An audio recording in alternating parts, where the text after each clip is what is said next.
sebab tangan Tuhan mampu menolong kita semuanya. Haleluya.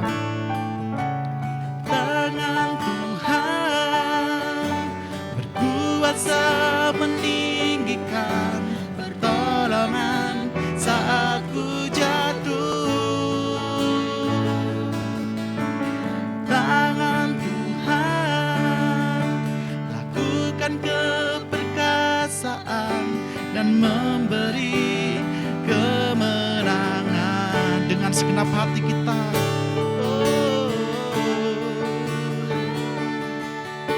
Berkuasa meninggikan, pertolongan saat ku jatuh. Tangan Tuhan lakukan keperkasaan dan memberi kemenangan. Shalom Bapak Ibu Saudara, selamat pagi, puji Tuhan. Pagi hari ini bersama-sama kita bisa kembali datang beribadah kepada Tuhan.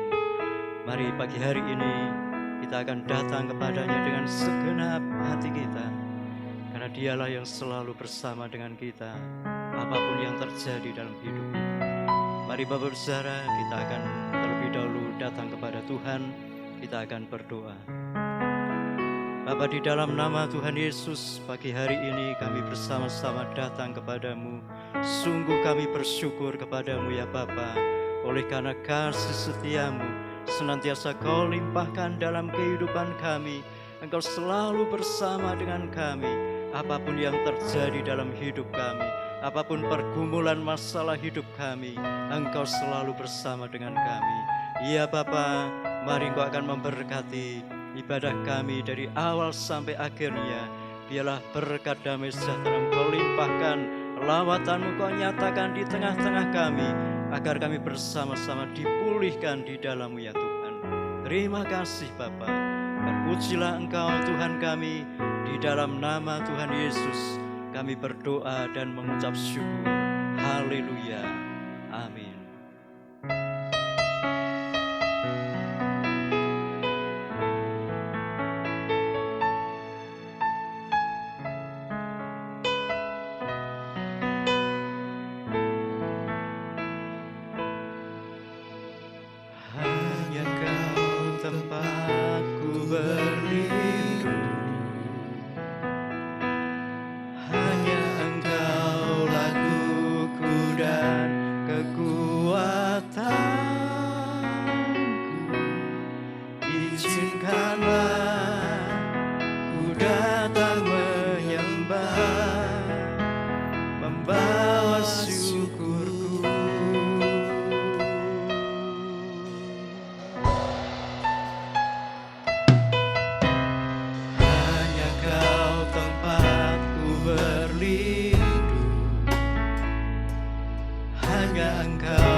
Kasih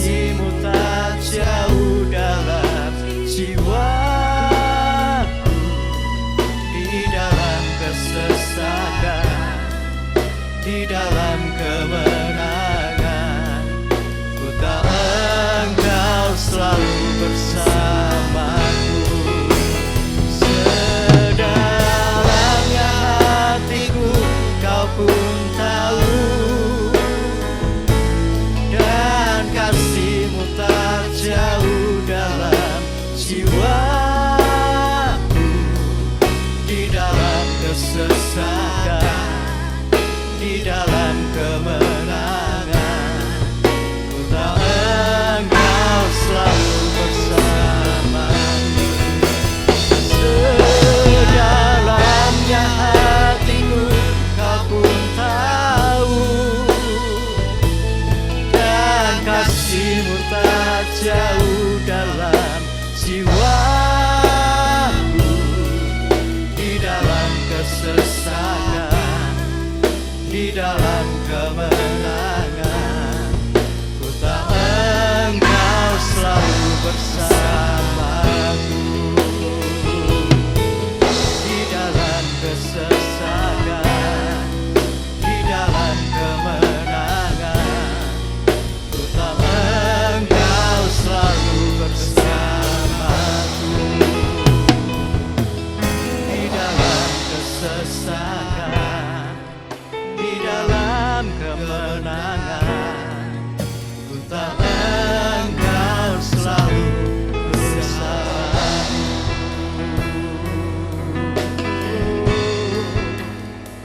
Engkau selalu bersama kami. Engkau kekuatan kami. Di dalam kesesakan, di dalam kemenangan, Engkau bersama kami. Hanya Kau Tuhan, pujian kami. Hanya Kau Tuhan, kekuatan kami. Kami tak bisa hidup tanpa-Mu Tuhan. Kami tak bisa jauh dari-Mu. Kaulah tempat kami berlindung. Kaulah gunung batu kami, kota benteng kami, perisai kami, juru selamat kami, Tuhan Yesus. Kami menyembah-Mu, kami memuji-Mu, kami tinggikan Engkau. Haleluya.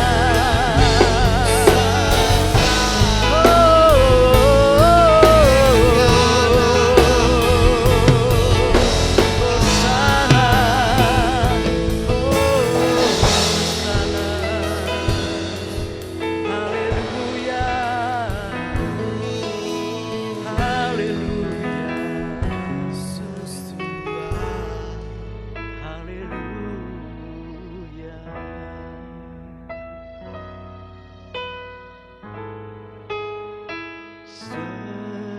Sedalamnya hatiku Kau pun tahu,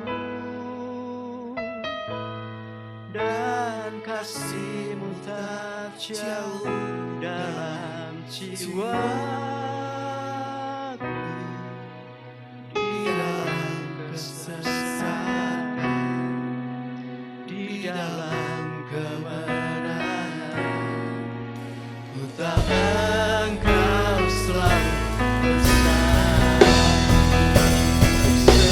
Sedalamnya hatiku Kau pun tahu, dan kasih-Mu tak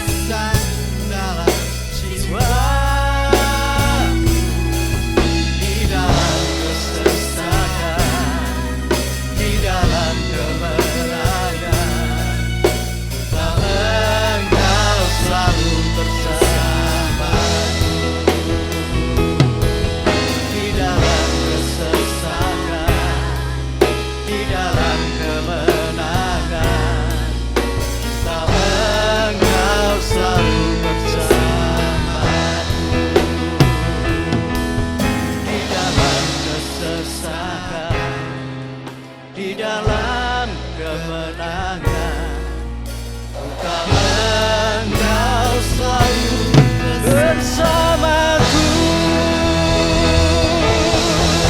Haleluya, haleluya, amin, haleluya. Mari Bapak Saudara, kita akan lebih lagi memuji, menyembah Dia, meninggikan Dia, karena Dialah gunung batu kita, Tuhan kita yang benar. Yeay.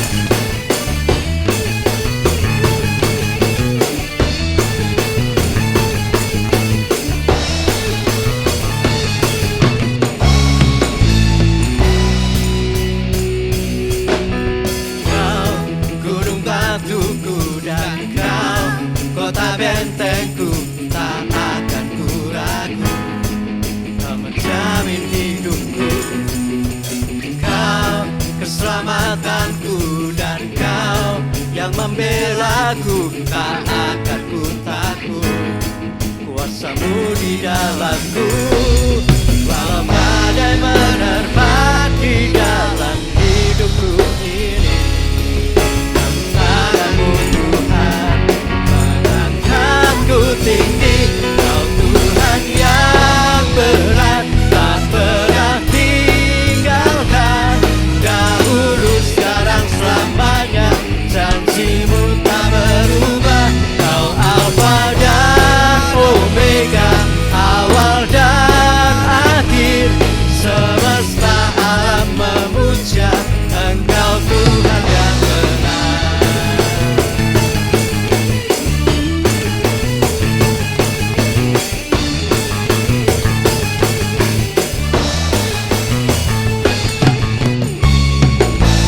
Bersama-sama. Kau gunung batuku dan Kau kota bentengku, tak akan ku ragu, menjamin hidupku. Kau keselamatanku, dan Kau yang membelaku. Tak akan ku takut, kuasa-Mu di dalamku. Walau badai menerpa di dalam hidupku ini, tangan-Mu Tuhan mengangkatku tinggi. Kau Tuhan yang berat, tak pernah tinggalkan. Dahulu, sekarang, selamanya, janji-Mu tak berubah. Kau Alfa dan Omega, awal dan akhir. Semesta alam memuja Engkau Tuhan yang benar.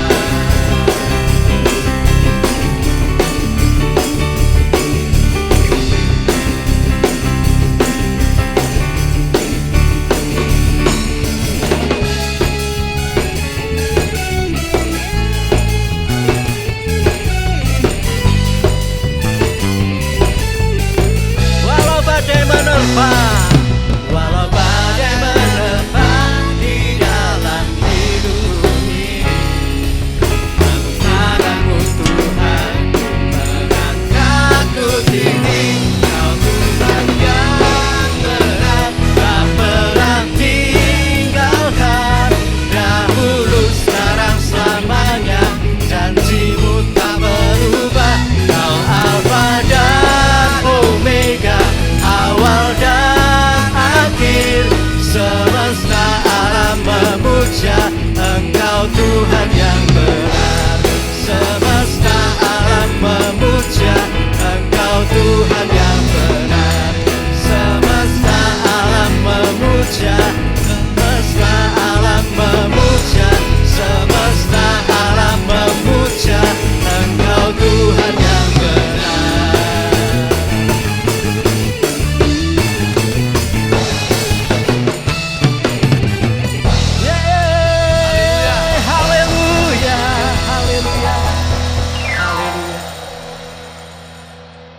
Sungguh Dialah Tuhan kita yang benar, dan kita tidak bisa hidup tanpa Tuhan dalam setiap langkah-langkah kehidupan kita. Hanya oleh kasih karunia-Nya kita bisa hidup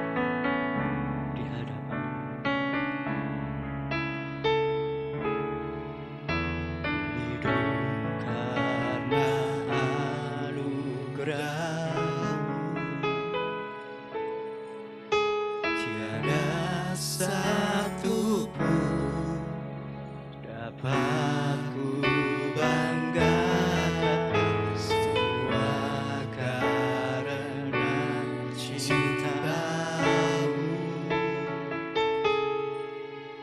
Ini hidupku, pimpin jalanku, kasih-Mu mengubah hidupku. Kau memilihku, selamatkan hidup, semua karena anugerah-Mu. Ini hidupku, pimpin jalanku. Yesus, pegang erat tanganku, ku tak dapat hidup di luar kasih-Mu. Bapa, jangan tinggalkan aku, Engkau alasan selama ku hidup.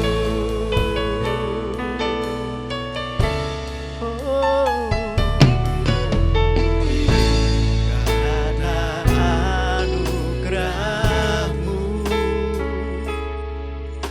tiada satu pun dapat ku banggakan, semua karena cinta-Mu. Ini hidupku, pimpin jalanku. Oh Yesus, pegang erat tanganku, ku tak dapat hidup di luar kasih-Mu. Bapa, jangan tinggalkan aku, Engkau alasan selama ku hidup.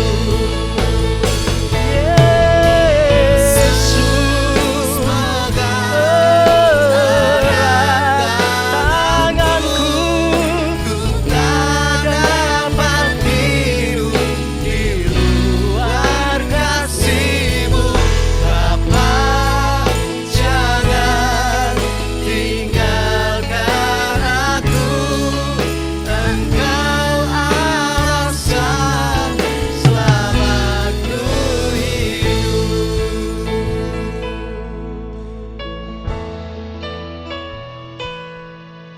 Yesus, pegang erat tanganku, ku tak dapat hidup di luar kasih-Mu.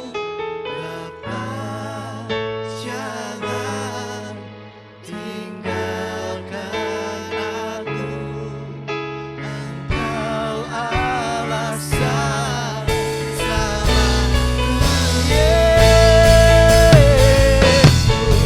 Yesus, pegang erat tanganku, ku tak dapat hidup di luar kasih-Mu. Bapa, jangan tinggalkan aku, Engkau alasan selama ku hidup. Engkau alasan selama ku hidup. Engkau alasan selama ku hidup.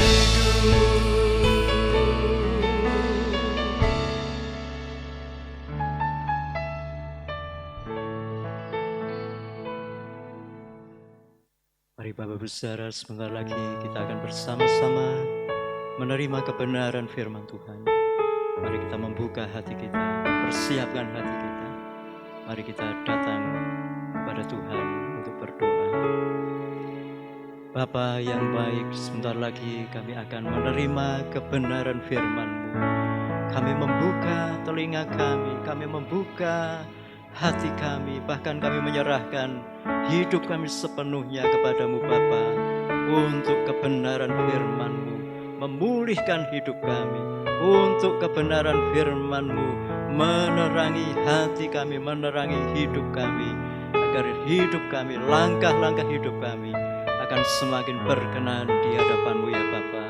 Terima kasih Bapa, berkati, urapi, limpahi hamba-Mu dengan hikmat kekuatan-Mu ya Tuhan, sehingga kebenaran firman-Mu pada saat ini akan memberkati kami semuanya ya Bapa. Terima kasih Bapa, terpujilah Engkau Tuhan kami. Di dalam nama Tuhan Yesus kami berdoa dan mengucap syukur. Haleluya. Amin. Shalom Bapak Ibu, puji Tuhan, kita kembali lagi ketemu di dalam ibadah online di awal bulan Oktober ini. Sebentar kita akan menerima firman dan tentunya akan mengambil perjamuan kudus. Nah, di dalam firman yang Tuhan kasih pewahyuan untuk disampaikan adalah pertanyaan tentang hidup, apakah masih dalam Kristus atau sudah di luar Kristus. Apa Pak indikasinya? Nanti firman Tuhan akan menjelaskan.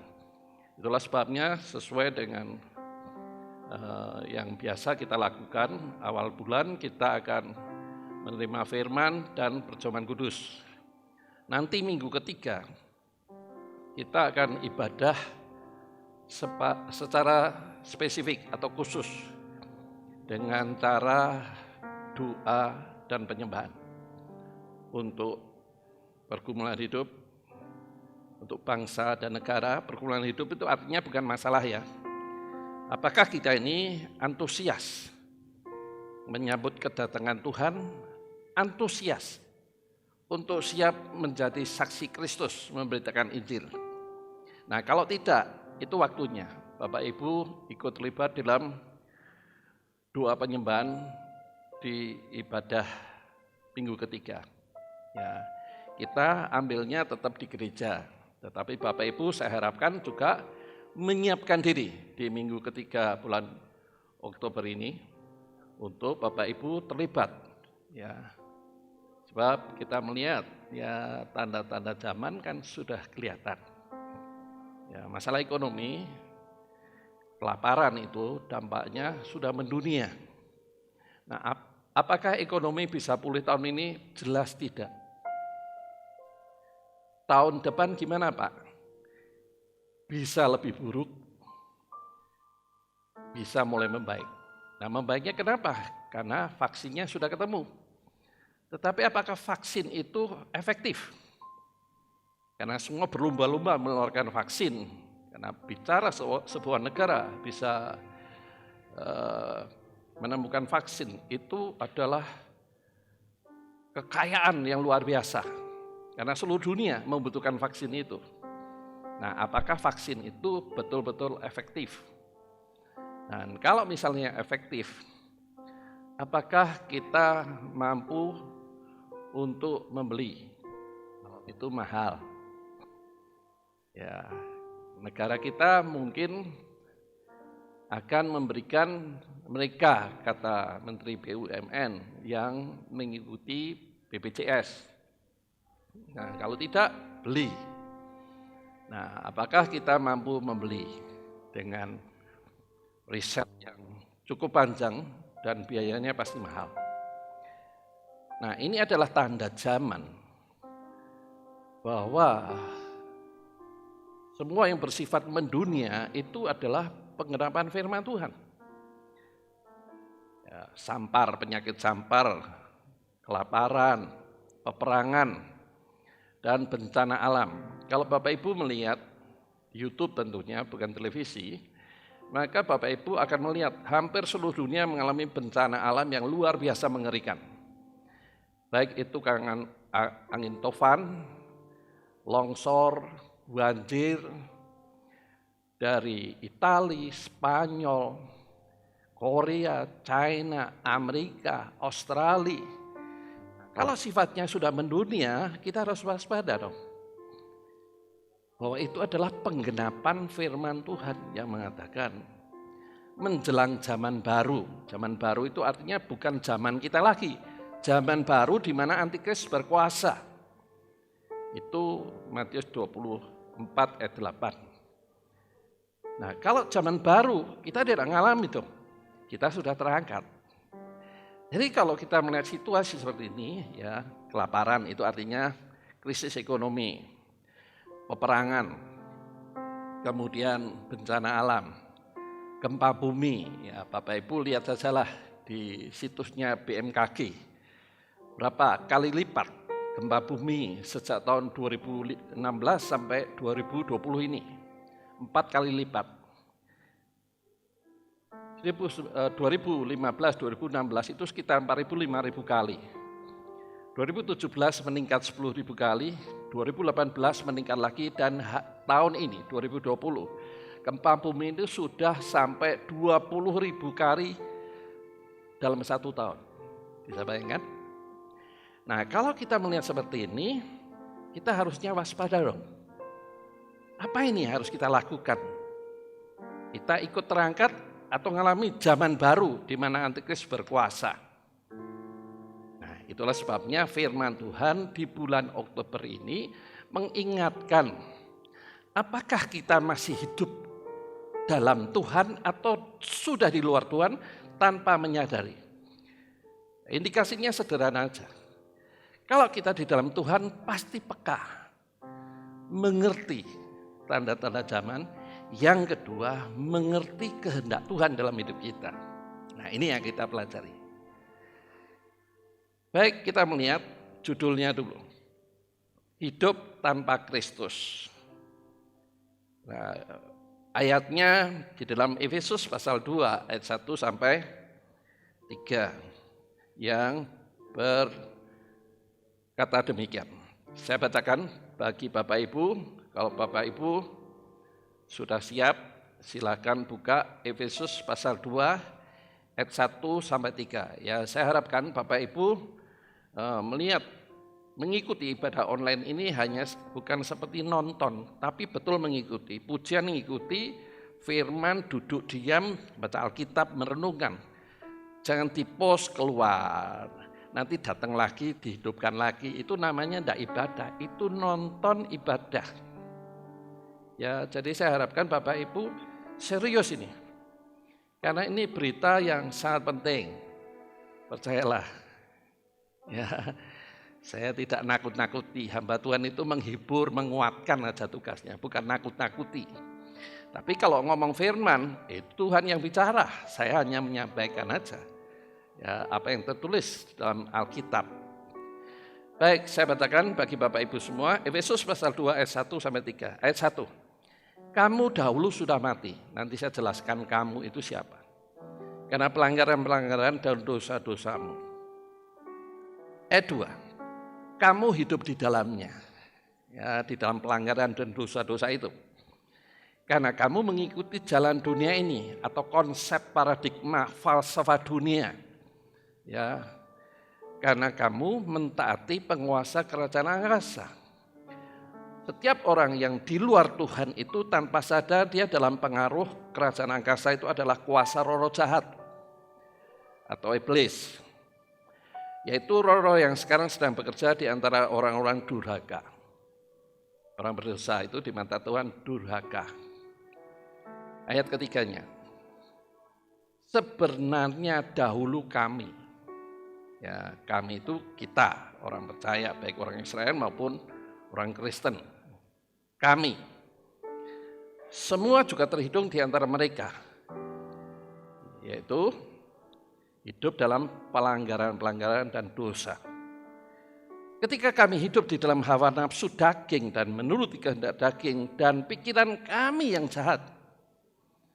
Jadi kalau kita ini sudah di dalam Tuhan, harusnya pikirannya kudus, dimurnikan, ya, oleh firman. Jadi kalau tidak, itu sama saja terhitung dengan mereka yang melakukan dosa. Karena hidup kita kan sudah dibeli oleh Tuhan Yesus. Harganya lunas dibayar di kayu salib. Hidupmu bukan hidup milikmu lagi, tapi milik Kristus. Tapi dalam perjalanan waktu kita bisa jatuh dalam dosa, kembali berkecimpung atau bergelimangan dengan dosa. Apa ukurannya hidup menurut logika? Tidak taat firman. Itu artinya kita sudah kembali di bawah pengaruh kuasa roh jahat di udara ini. Nah, itu artinya kita tanpa sadar sudah menjauh dari Tuhan. Bahaya kan? Ukurannya apa? Tidak peka melihat tanda zaman dan tidak peka menjadi tugas kita sebagai orang percaya, yaitu menjadi bersaksi, memberitakan Injil. Satu hal yang menghibur kita, sebelum Tuhan datang menjemput, itu akan terjadi revival, kegerakan, di mana Roh Kudus dicurahkan luar biasa, sehingga banyak orang bertobat. Nah, siapa yang melayani mereka?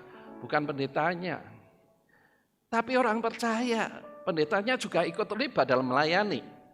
Tapi kalau terjadi pertobatan massal, siapa yang melayani kalau bukan kita orang percaya? Nah, itulah sebabnya saya sudah menyampaikan, belajar bagaimana bersaksi, bagaimana pemahaman tentang keselamatan, supaya mereka yang takut mati itu mendapatkan info bahwa Yesus datang untuk menyelamatkan orang berdosa kalau dia berbalik dari jalannya yang jahat. Dan ketika mereka didoakan akan terjadi mujizat. Itu namanya revival, kegerakan. Nah, bagaimana Roh Kudus bisa menyatakan kemuliaannya kalau hidup kita masih jauh dari Tuhan? Itulah sebabnya tema khotbah kali ini adalah hidup tanpa Kristus. Ya, kami itu yang sudah dalam Tuhan tapi hidup masih dalam hawa nafsu daging. Hanya mengikuti keinginan diri sendiri dan tidak mengikuti kehendak Tuhan. Ya, nah, oleh sebab itu kita belajar ini perbedaan orang tanpa Kristus. Kamu mewakili manusia umumnya, ya kamu. Di dalam Efesus pasal 2 ayat 1 sampai 3 itu ada kamu dan kami. Kamu itu adalah mereka yang hidup di luar Kristus. Itu di mata Tuhan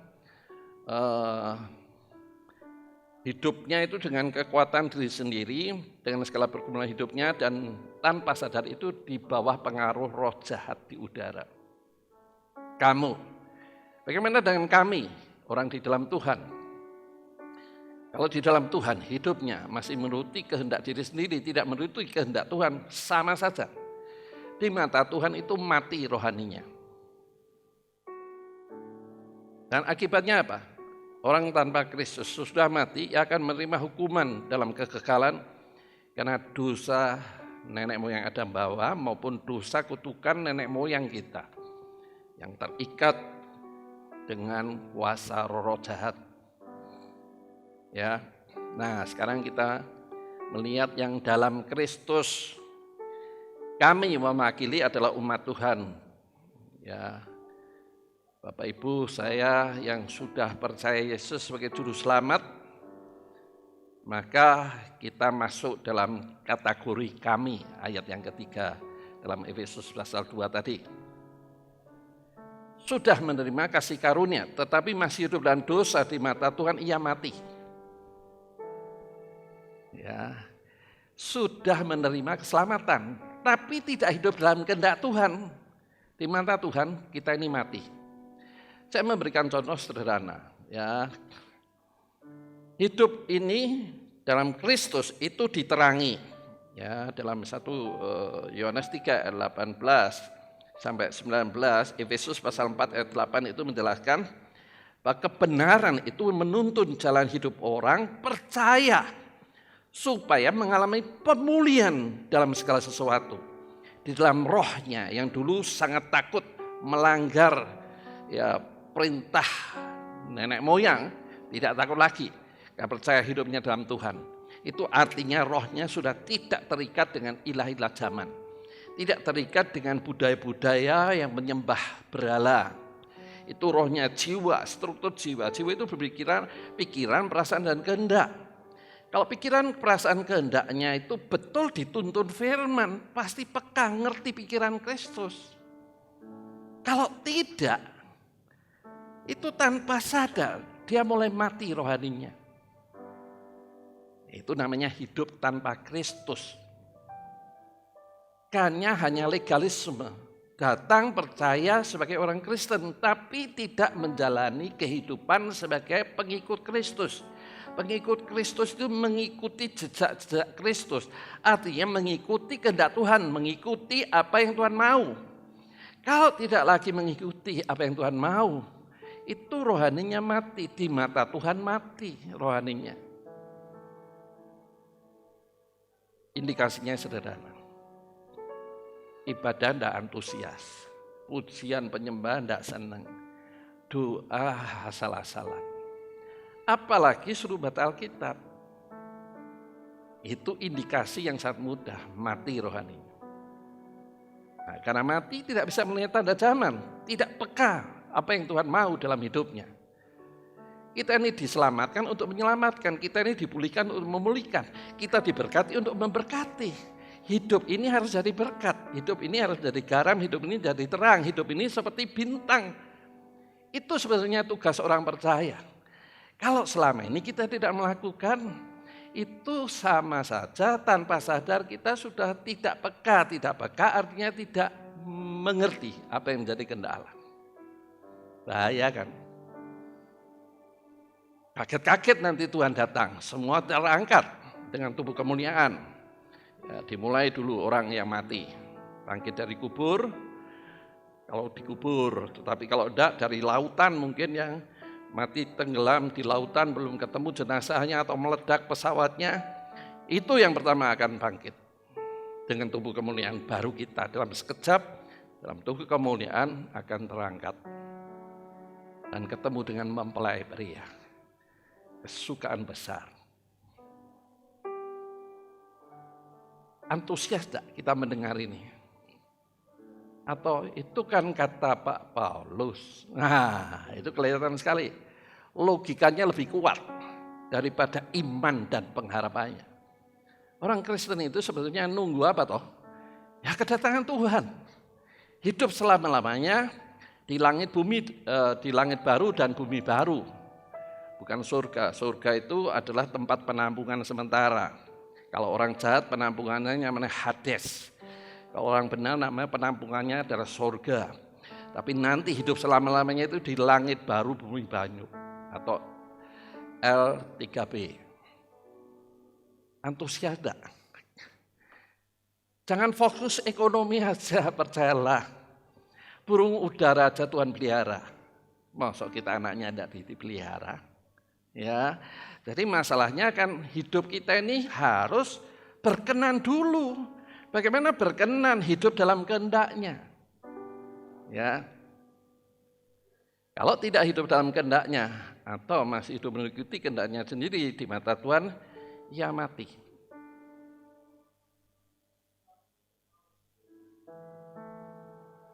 Kamu dahulu sudah mati karena pelanggaran dosamu. Ini saya pertegas saja. Apa artinya hidup tanpa Kristus kondisinya mati dan kelak membuahkan kematian kekal di Hades dan akhirnya Gehenna, neraka selama-lamanya. Maksud kalimat ini jangan hidup masih sama ya dengan kehidupan lama atau hanya memikirkan masa kini saja. Ingat perumpamaan 10 anak darah dalam Matius 25 ayat 1 sampai 13. Yang menunggu 5 anak darah bodoh dan bijaksana. Semuanya menunggu, orang percaya menunggu kedatangan mempelai prianya. Ada pertemuan di udara, pertemuan yang manis. Antusias enggak? Nah, kalau enggak, something wrong. Ada sesuatu yang salah dalam rohani kita. Di mata Tuhan mati. Nah, berbicara tentang 10 anak darah, 5 bodoh, 5 bijaksana. Semua menanti. Nah, orang percaya kan harus menanti kedatangan Tuhan. menjemput sebagai mempelai prianya. Semuanya menanti. Tetapi yang 5 tidak punya minyak. Yang 5 punya minyak. Dan di dalam kisah Matius 25 ayat 1 sampai 13 itu dikatakan akhirnya yang punya minyak ini boleh masuk, yang tidak punya minyak di luar. Artinya apa?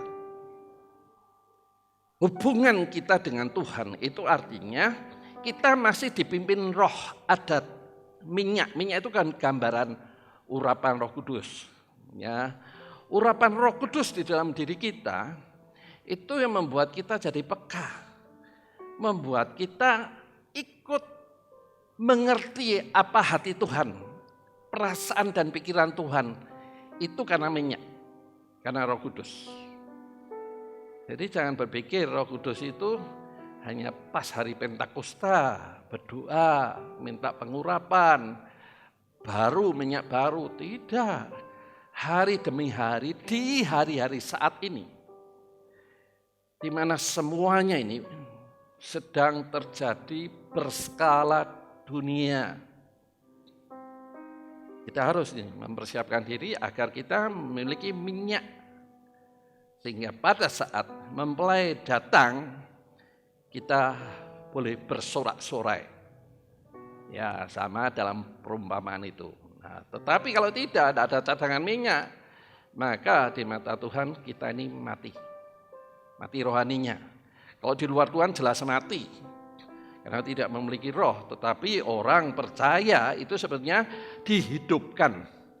Punya link untuk bersekutu dengan Tuhan dan mengalami pemulihan segala sesuatu.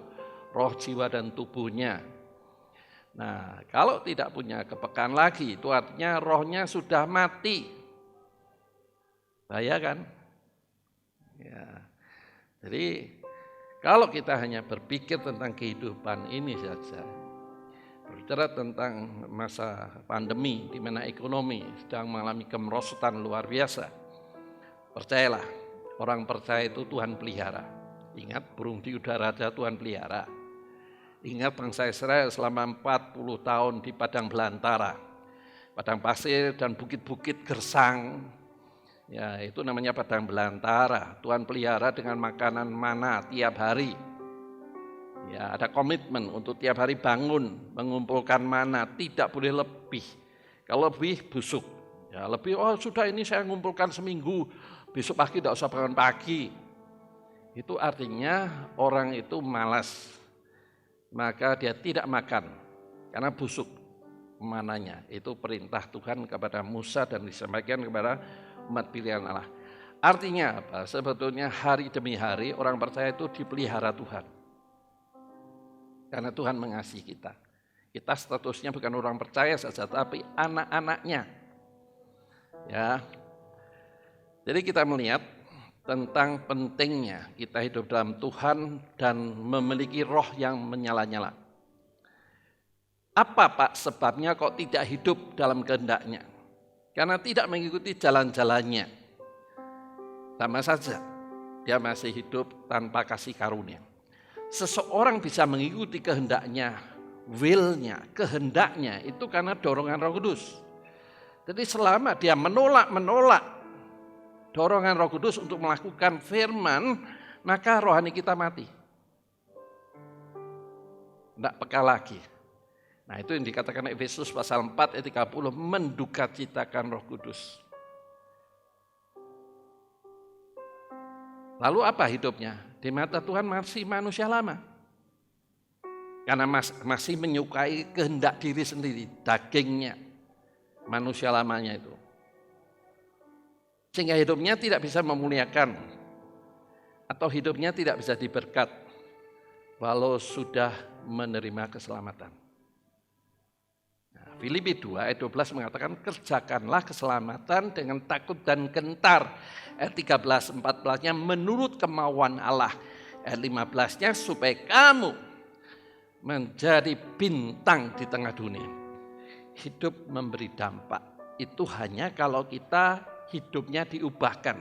Yang lama jadi baru. Diubahkan lewat apa? ketaatan firman, humble, rendah hati. Dan rendah hati itu hasil melakukan firman, bimbingan Roh Kudus. Apa toh ukuran orang Kristen itu? Bukan lamanya, Pak. Tapi perubahan hidupnya. Bukan lamanya, bukan pengetahuannya juga. Tapi perubahan hidupnya. Itu ukuran orang percaya di mata Tuhan tentunya. Akibat tidak menerima kasih karunia itu adalah kuasa Roh Kudus untuk mengubahkan hidup kita yang lama jadi baru itu, yang akan memimpin kita dalam kehendaknya sehingga mengubahkan semua area hidupnya. Kenapa? Karena masih ngikuti kehendak diri sendiri, free will, kehendak dagingnya. Dan Tuhan itu tidak maksa, itu susahnya. Kalau saya maunya dipaksa Tuhan aja, ya seperti zaman perjanjian lama. Karena saya menyadari manusia daging ini sangat lemah. Ya, tetapi Tuhan tidak mau. Tuhan maunya menurut kerelaan hati. Roh rela ini sangat penting. Ya, dalam Kisah Rasul 17 ayat 11 itu dikatakan jemaat Berea lebih baik dari jemaat Tesalonika. Kenapa? Mereka dengan rela hati mengikuti ajaran para rasul, membaca kitab-kitab para nabi. Nah, Daud juga menyadari ya, di dalam jatuhnya dalam dosa karena membunuh Uria suami Berseba dan merebut Berseba dari istrinya, dia sadar. Ketika sadar dia menyadari apa toh yang menyebabkan dia itu mudah jatuh dalam dosa. Indikasinya sederhana, karena tidak punya hati yang rela. Itulah sebabnya dalam ayat 12, 51 ayat 12 sampai 14, Tuhan jangan kau ambil rohmu yang kudus dalam diriku dan berikan aku roh yang rela. Nah, kerelaan itu kan kehendak manusianya. Tidak bisa Tuhan yang ngatur, kita ini bukan robot. Ya. Oleh sebab itu, sebagai umat Tuhan, kita hidup ini harusnya berdasarkan iman. Iman ini bukan percaya, tapi mempercayakan hidup. Hari demi hari, itu kita hidup berdasarkan firman. Maka hidup kita ini dimurnikan, dipisahkan dari pengaruh falsafah budaya dunia, menjadi falsafah budaya sebagai warga kerajaan Allah. Sudah lakukan belum? Kalau belum ya tidak layak dong masuk sebagai warga kerajaan Allah. Bahaya enggak? Bahaya sekali ini. Waktu yang singkat, saya tidak tahu kedatangan Tuhan kali kedua untuk menjemput kita, tidak ada yang tahu. Tetapi kepekaan kita, sinyal-sinyal itu kan bisa dibaca di dalam roh kita. Bagaimana Pak bisa membaca? Tergantung hubunganmu dengan Tuhan bagaimana. Ya, dilematis kan.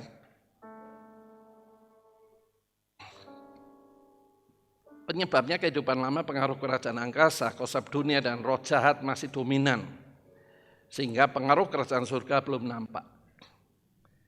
Jadi pengaruh kerajaan surga belum nampak. Kenapa? Karena Tuhan itu tidak memaksa menurut kerelaan, free will, kehendak bebas kita ini. Kalau kita betul tunduk menghargai Tuhan, maka kita pasti akan mengalami perubahan. Karena taat firman itu. Arti dosa dalam bahasa Yunani ada dua. Yang pertama hamartia, meleset, missing the target. Gagal mencapai sasaran yang Tuhan tetapkan. Bukan yang kita tetapkan. Kalau manusia tetapkan hidup mulio, senang, tidak ada susahnya, uangnya banyak. Nah kalau uang banyak sekarang bisa dipakai? Ya, tidak bisa. Orang mati itu tidak bawa apa-apa. Yang bisa dibawa adalah perjalanan hidup sebagai orang percaya. Hanya itu aja diperhitungkan. Nanti dalam buku kehidupan akan ditulis, hari ini kamu melakukan apa, ada itu semua. Kalau kita bukan dalam Tuhan, tidak ada catatan dalam buku kehidupan. Ya, dalam Wahyu 20 ayat 12 itu jelas mengatakan, semua yang kamu lakukan akan dipertanggungjawabkan. Kalau 2 Korintus 5 ayat 10 itu mengatakan baik maupun jahat semuanya akan dipertanggungjawabkan. Jangan ini sebagai pengetahuan ya Bapak Ibu, tapi betul-betul kita rasakan betul enggak kita ini masih dekat dengan Tuhan, jangan-jangan jauh. Karena tidak bisa melihat tanda zaman, tidak punya kepekaan situasi yang ada. Jadi artinya dosa itu adalah meleset, gagal mencapai sasaran yang Tuhan tetapkan. Tuhan tetapkan apa? Hidup jadi berkat, beritakan Injil, jadikan semua bangsa muridku. Itu amanat agung, pesan sebelum Tuhan naik ke surga. Tuhan akan menyertai itu. Jadi kalau kita ini mau menjadi saksi Kristus, Tuhan menjamin membentengi kita, menyertai. Bukan hanya dengan kasih dan kuasa, tetapi juga dari virus bakteri COVID-19. Dan virus-virus baru yang akan muncul lebih jahat. Saya tidak tahu, saya juga tidak menakut-nakuti. Ya, kelihatannya pandemi COVID-19 itu tidak membuat orang banyak bertobat, itu kan harus ada yang lebih keras diizinkan Tuhan. Tuhan bukan membuat virus. Ingat Yakobus 1 ayat 13, Tuhan tidak pernah mencobai dan tidak bisa dicobai. Tapi hanya mengizinkan supaya manusia menyadari tidak bisa mengandalkan diri sendiri. Tapi mengandalkan Tuhan sepenuhnya. Itu maksudnya Tuhan mengizinkan. Tujuannya supaya mereka berbalik dari jalan yang jahat dan kembali di jalan yang baik. Jadi pengertian dosa dalam bahasa Yunani ada dua. Yang pertama hamartia. Kalau kita tidak mencapai target yang Tuhan tetapkan, itu dosa. Hamartia. Apa Pak ukurannya? Sudah menerima kasih karunia. Kasih karunia itu luar biasa, karena kuasa untuk kita bisa melakukan firman. Tanpa kasih karunia atau kuasa Roh Kudus tidak mungkin manusia bisa melakukan firman. Dan kalau kita sudah diberi tidak melakukan, betapa kita ini berdosa di mata Tuhan. Orang dunia aja kepingin, mereka berusaha dengan sikap agamawinya, dengan mengharapkan bisa menerima keselamatan. Mereka tidak menerima kasih karunia untuk hidup sesuai berkenan di hadapan Tuhan. Kita yang sudah menerima mengabaikannya. Ada firman Tuhan mengatakan bahwa kaki dian itu gambaran adalah kuasa Roh Kudus. Kalau kita melihat kemah tabernakal, maka di sana ada kaki dian, yaitu yang ada 7 carang itu. Kalau kaki dian ditaruh di bawah kolong tempat tidur, itu artinya kan seperti barang rongsokan. Dosa enggak? Kalau sikap kita memandang kasih karunia Tuhan seperti barang rongsokan, itu dosa kan? Itulah disebut hamartia. Karena menganggap remeh tentang kasih karunia Allah. Akibatnya apa? Dia tidak memiliki hati Kristus. Tidak peka itu tadi. Lebih jauh lagi, suami gagal memenuhi kehendaknya jadi imam. Imam itu artinya bisa membimbing anak-anaknya secara baik dan benar. Bagaimana itu? Itu tugas suami, kepala rumah tangga. Imamnya harus ditonjolkan, bukan rajanya, otoriternya, berkuasanya ditonjolkan. Tapi imamnya itu membimbing. Membimbing dalam arti bukan mendikte. Memberitahukan. Ya, seperti saya gembala sidang tidak bisa mendikte jemaat. Hanya memberi kesempatan mereka tahu ini apa akibatnya dan apa kalau tidak dilakukan akibatnya. Itu aja. Jadi menuntun.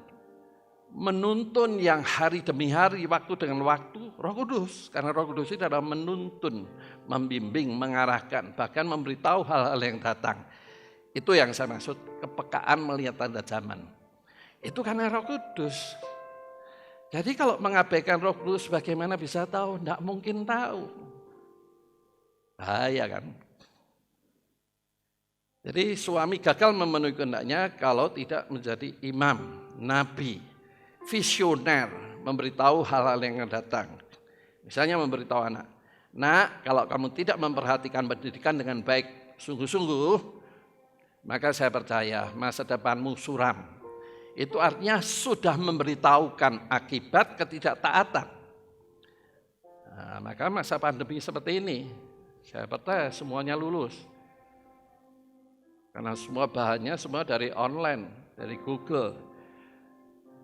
Nah, tinggal ngeblat aja kan, kasih ujian yang tinggal nulis saya mesti 100 semua. Tapi bukan karena memahami ajaran yang didapat dari sekolah online itu. Bagaimana dengan istri? Istri juga belum jadi penolong, mensupport, menyemangati suaminya untuk bisa memerankan peranan sebagai iman, peranan sebagai nabi, peranan sebagai raja yang bijaksana, bukan yang otoriter. Nah, masalahnya dalam rumah tangga ini, saya mendengar berita bahwa tingkat perceraian sangat tinggi sekali setelah pandemi. Kenapa? Karena masalah ekonomi. Nah, kenapa bisa seperti ini? Terlambat karena jauh-jauh hari dikasih tahu. Saya berulang tahun 2019 mengatakan kreatif. Sehingga begitu lockdown tidak bisa kerja, di PHK. Nah, bingung karena kreatif. Nah, sekarang terjadi kan 2020. Orang yang kreatif tidak takut. Tapi orang tidak kreatif ya, tidak pernah minta hikmat Tuhan, ya baru mengalami kebingungan.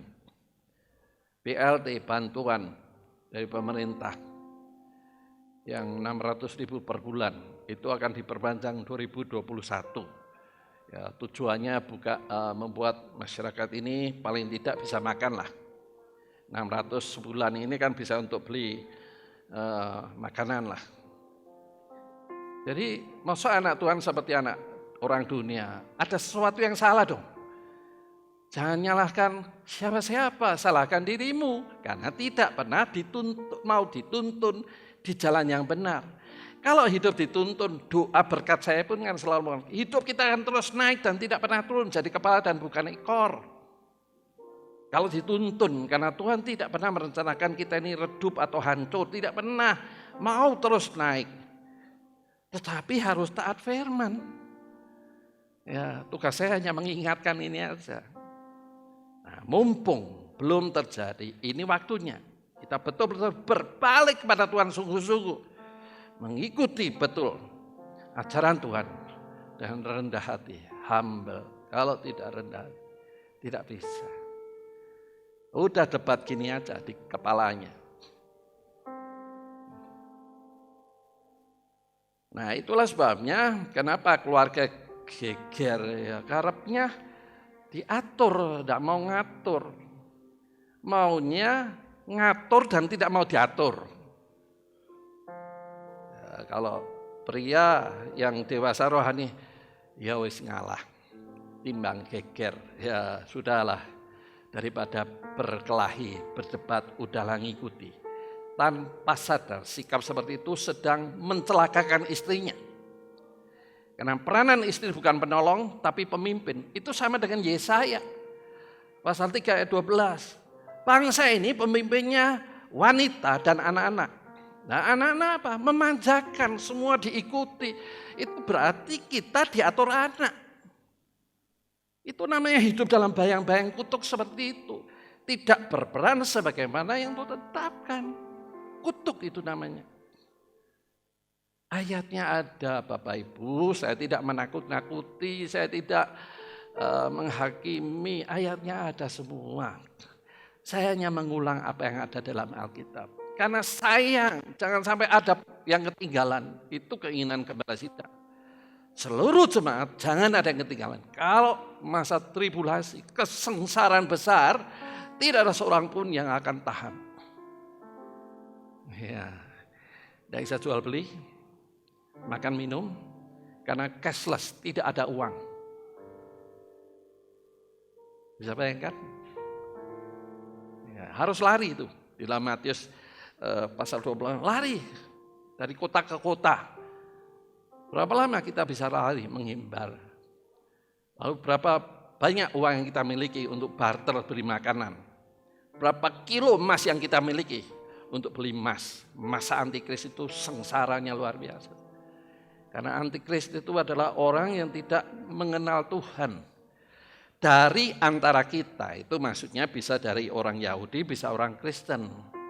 Ya, 1 Yohanes 2 ayat 18 itu yang menjelaskan antikris itu dari antara kita. Bisa seperti itu, tapi mereka menjadi arogan, ingin memimpin dunia, ingin menjadai seperti Allah. Nah, ini ngomong tentang akhir zaman. Tentang akhir zaman itu sangat rumit, karena itu kan eskatologi, semuanya belum terjadi. Jadi kalau saya nyampaikan gini, waduh, pasti menimbulkan perdebatan. Saya tidak mau, lebih baik Bapak Ibu mengikuti aja apa yang sudah ada di YouTube, sudah pelajari itu aja, sama saja. Anak sudah cukup umur, tapi hanya menuntut saja. Seharusnya ikut memikirkan pergumulan orang tuanya. Di masa-masa pandemi ini, apa yang dilakukan anak-anak? Bu, kotanya habis. Nah, hanya kota aja yang dipikirkan. Mikir itu. Kalau tidak bisa jual sesuatu ilmu, jual tenaga dong. Tidak usah malu gitu. Itu namanya anak dewasa, bisa memahami. Zaman sekarang masa ada seperti itu. Susah zaman anakmu generasi milenial itu. Maunya nuntut dan hidup menurut maunya sendiri. Ya, kita melihat situasi dunia seperti ini sangat kacau. Kalau kita tidak mempersiapkan diri, saya khawatir ketinggalan ketika Tuhan datang menjemput. Ya, kemudian datang lagi di Bukit Zaitun, itu adalah untuk menghabisi antikris. Tunggu Tuhan datang di Bukit Zaitun. Pak, kedatangan Tuhan jadi ketiga itu. Pertama datang Natal itu, kemudian menjemput kita. Tuhan menjemput kita itu di udara loh, bukan turun ke bumi. Waktu menghukum antikris itu turun ke Bukit Zaitun. Dan bangsa Israel yang tidak mau terima Tuhan Yesus sebagai Mesias, mereka kaget karena Mesias palsu yang datang. Sehingga akhirnya diizinkan untuk meresmikan Bait Salomo yang ditulis dalam Wahyu pasal 24 ayat 15 itu. Nah, karena 3,5 tahun itu mereka kelihatan ya bulu dombanya, tapi 3,5 tahun kemudian kelihatan aslinya serigala. Sehingga bangsa Israel, Alkitab yang menulis, itu lari ke Yordania, di lembah Petra, bersembunyi di sana. Setelah menjerit, minta tolong Tuhan. Jadi jangan ngikuti itu semua. Lihat aja lah, kedatangan Tuhan menjemput kita. Tidak lama. Siapkan dirimu sungguh-sungguh. Yang pertama tadi hamartia, yang kedua adalah paraptoma, artinya tergelintir.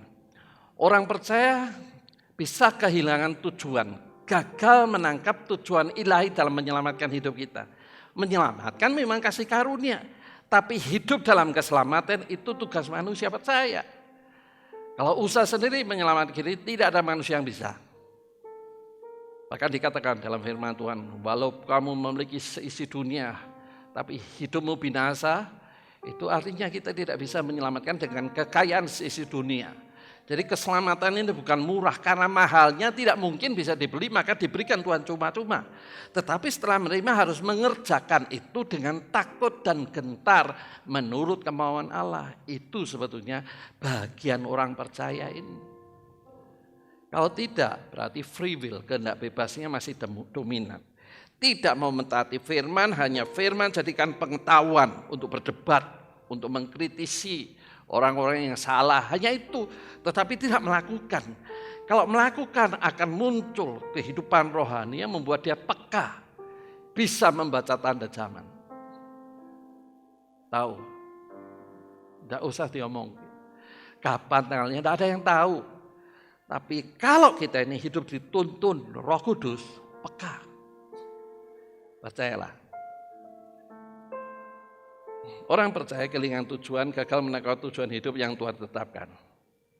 Nah, kalau dia tidak hidup terus, maka dia tidak sadar.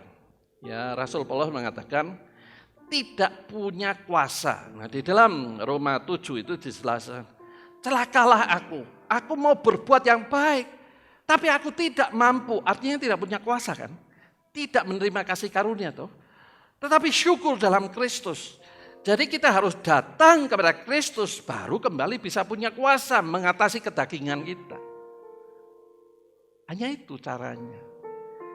Kalau tidak ya dalam kondisi tergelincir, jatuh, tergeletak. Dan tidak bisa bangkit. Nah ini celaka. Sekarang kita melihat indikasi kehilangan tujuan. Belum berfungsi sebagai tubuh Kristus. Nah kalau dijelaskan gini kan, saya sudah menyampaikan itu. Di dalam renungan harian itu digelontor tiap hari. Tapi akhirnya mata saya jadi rusak. Karena tiap hari melihat komputer. Ini saya harus dekatkan, kalau jauh seperti biasanya sudah tidak kelihatan. Nah, saya berdoa, Tuhan ini gimana? Terserah kamu. Bagaimana kamu menyikapi ini? Apa fungsimu membimbing? Sebagai apa?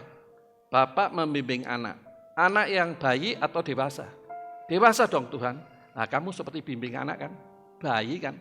Kasih susu tiap hari. Makanan ini tidak mengizinkan jemaat berpikir menganalisa sendiri. Itu artinya saya yang salah. Wah kaget saya. Itulah sebabnya saya berhenti.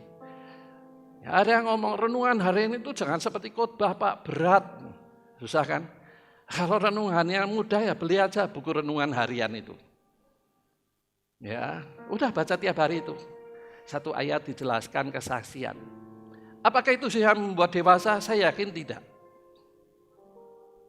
Hanya kebiasaan.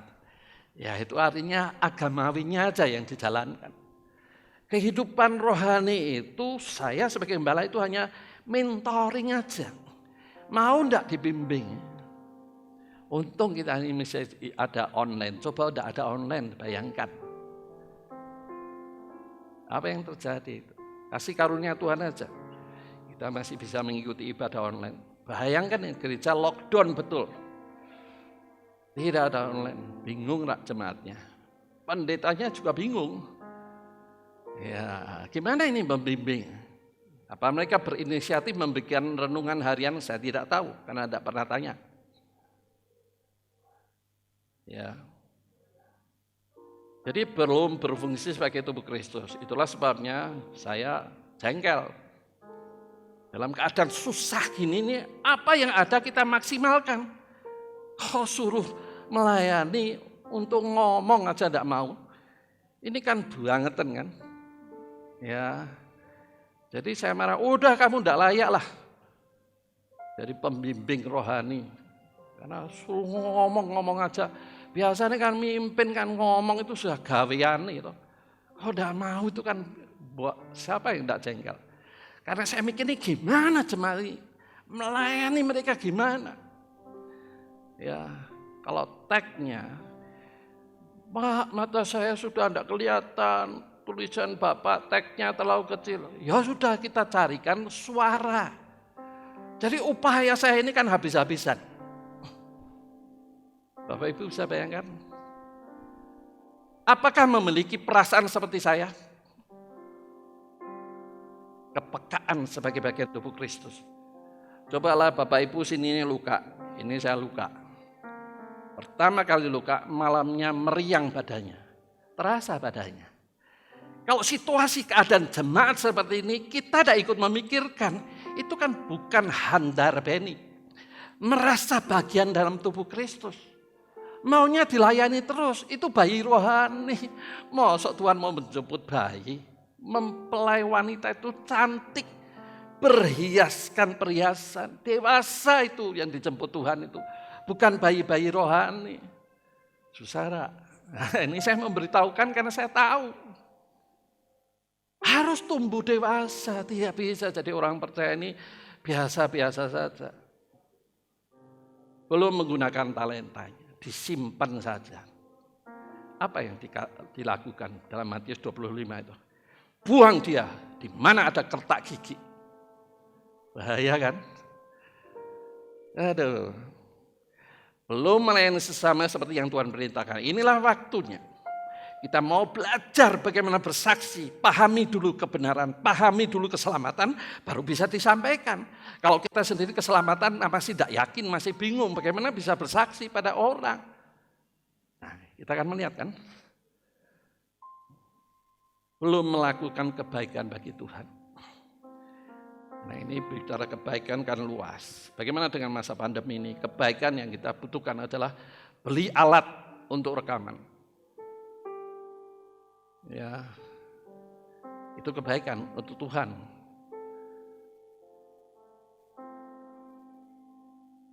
Baik, kita lanjutkan saja.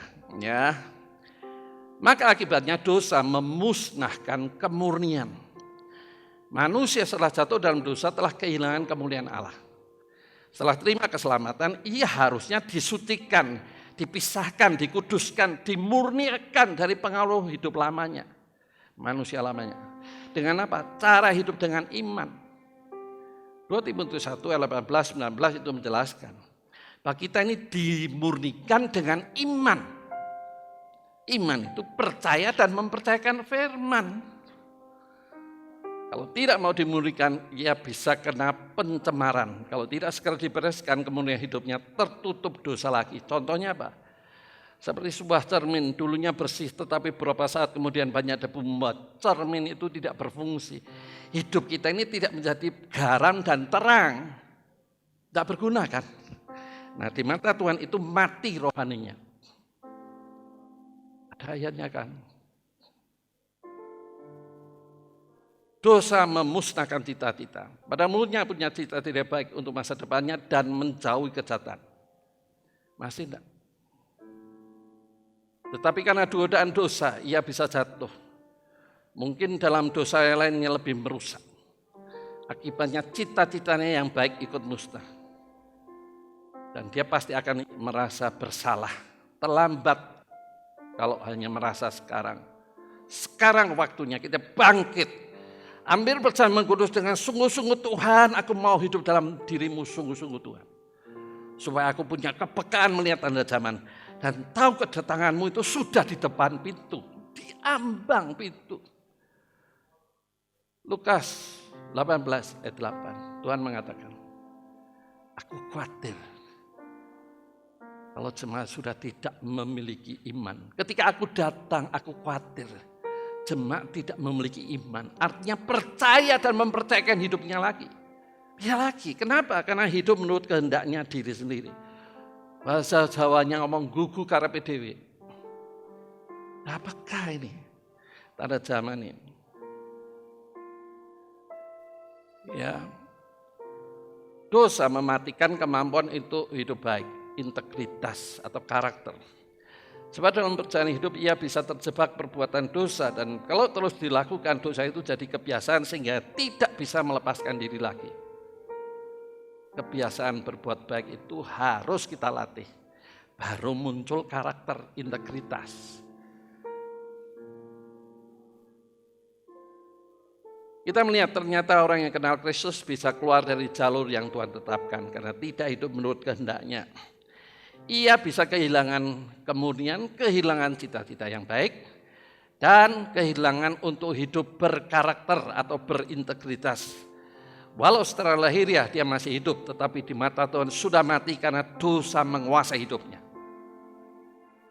Dosa itu apa? Hamartia, ya, missing the target, dan tergelincir. Kembali kepada dunia lamanya itu dosa. Di mata Tuhan mati. Solusinya apa? Menaburlah perbuatan baik. Akan membuahkan kebiasaan, menabur kebiasaan baik membuahkan integritas atau karakter. Kesimpulan, belum menerima kasih karunia, masih hidup dalam pengaruh kerajaan angkasa, iblis di mata Tuhan ia mati.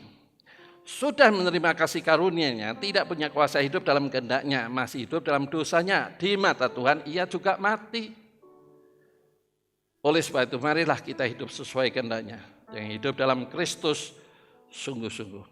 Amin. Mari kita berdoa. Bapa Surgawi, terima kasih untuk kebenaran firman-Mu. Kami selalu diingatkan supaya kami hidup sesuai dengan kehendak Allah dan hidup kami boleh memberi dampak yang positif tentunya bagi kerajaan-Mu, bagi kemuliaan nama-Mu. Kami mau terima kebenaran firman-Mu dengan penuh ucapan syukur di dalam nama Tuhan Yesus. Amin. Bapak Ibu, persiapkan perjamuan kudus di rumah Bapak Ibu masing-masing. Yang tidak mempersiapkan, ikuti. Kita akan naikkan pujian bersama sebelum mengambil perjamuan kudus. Kita menaikkan pujian, Ujilah Aku Tuhan.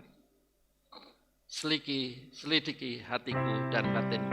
Apakah mataku masih tertuju kepadamu?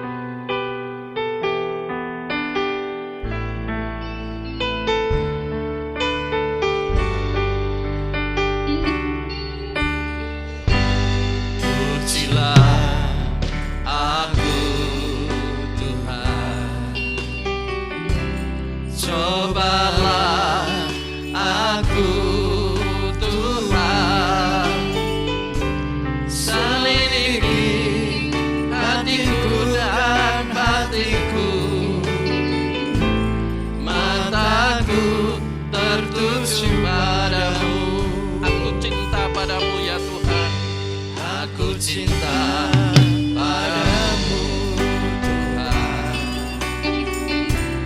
aku rindu hadirat-Mu Tuhan, aku ingin selalu dekat padamu, menikmati kehadiran-Mu. Ku nyanyi Hosana,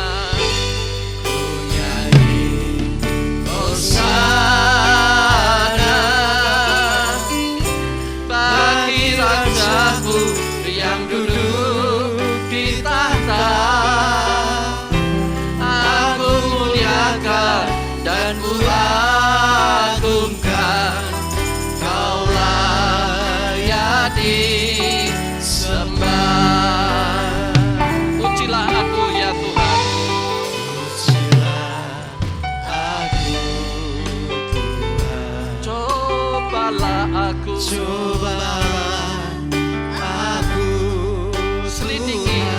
hatiku dan batinku, selidiki batinku dan hatiku. Apakah mata kami tertuju padamu? Mataku tertuju padamu. Apakah kami masih engkau?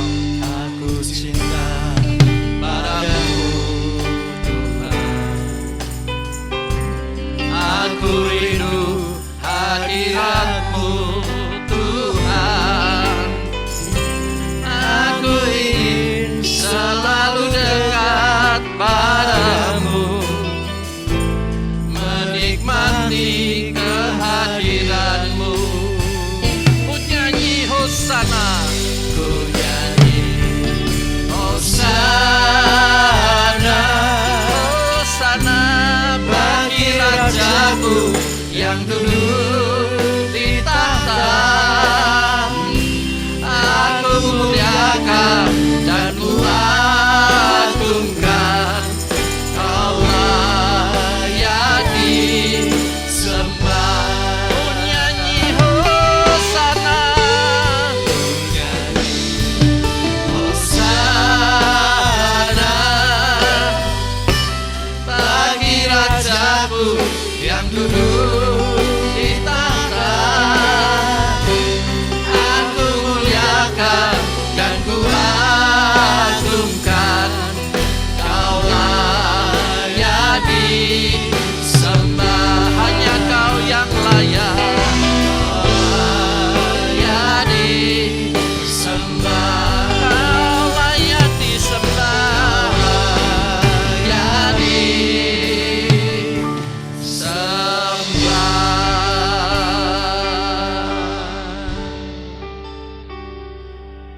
Pujian ini menjadi doa kami di hadapan-Mu Tuhan. Ujilah hati kami. Apakah hati kami masih tertuju padamu? Atau kami mulai mengalihkan perhatian kepada masalah persoalan pergumulan hidup kami? sehingga kami mengabaikan kehidupan di dalam kekekalan. Lewat kebenaran firman-Mu, kami sadar hidup ini seperti uap. Hari ini ada, esok belum tentu ada. Ketika kami tidak ada, kami pasti ketemu dengan Engkau. Kami tidak mau malu ketemu dengan Engkau dengan tangan hamba. Tapi kami mau membawa berkas-berkas. Kami termasuk penuai jiwa di akhir zaman, di mana Engkau rencanakan melawat kami, menyertai kami, sehingga kesaksian kami tidak kembali dengan sia-sia, karena disertai dengan kuasa. Ketika kami mendoakan orang sakit menjadi sembuh. Ketika kami mendoakan mereka membutuhkan pertolongan, damai, sejahtera, maka Engkau mengabulkan doa kami. Oleh sebab itu Tuhan, lewat perjamuan kudus kami mau kembali kepada kasih yang mula-mula. Kami memiliki roh yang menyala-nyala kembali untuk mengasihi Engkau dan melayani Engkau. Oleh sebab itu, layakan setiap kami yang mengambil perjamuan kudus pada kesempatan ini boleh merasakan kembali kehadiran roh kami menyala-nyala, kasih kami yang mula-mula kembali membakar kami, sehingga kami semangat antusias untuk hidup menyenangkan hati-Mu.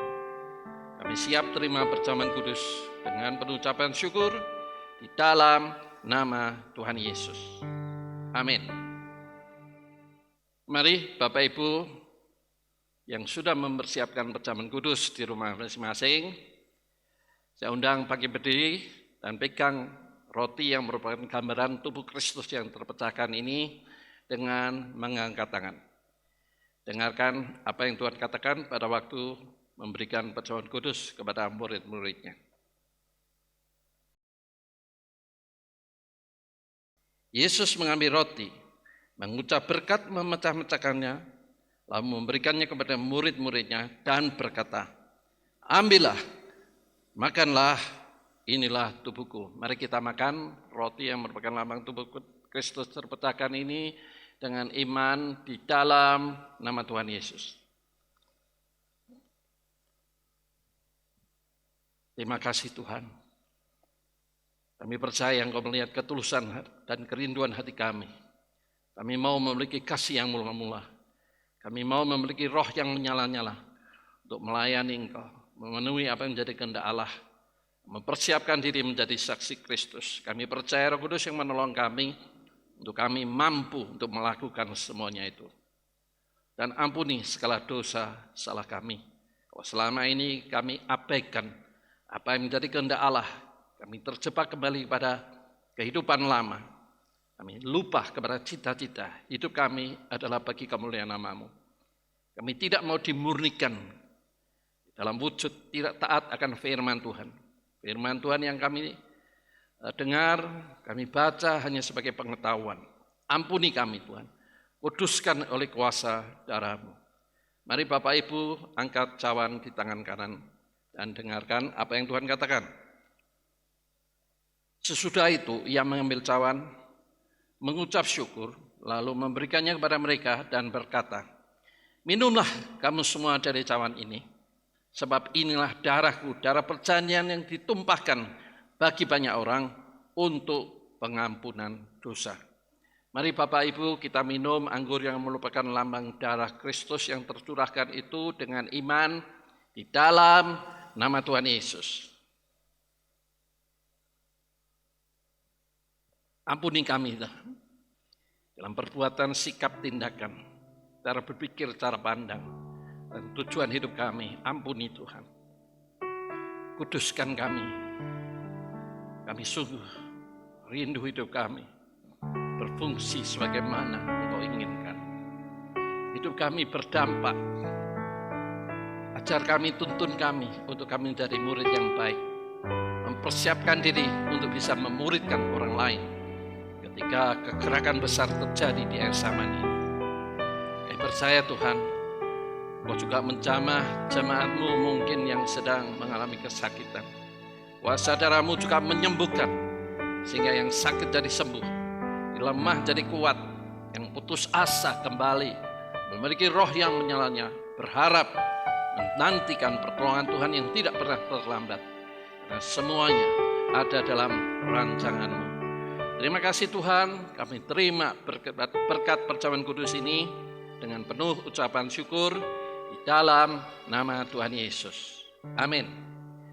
Baik Bapak Ibu, kita dengarkan pengumuman. Pengumuman minggu ini adalah sebagai berikut.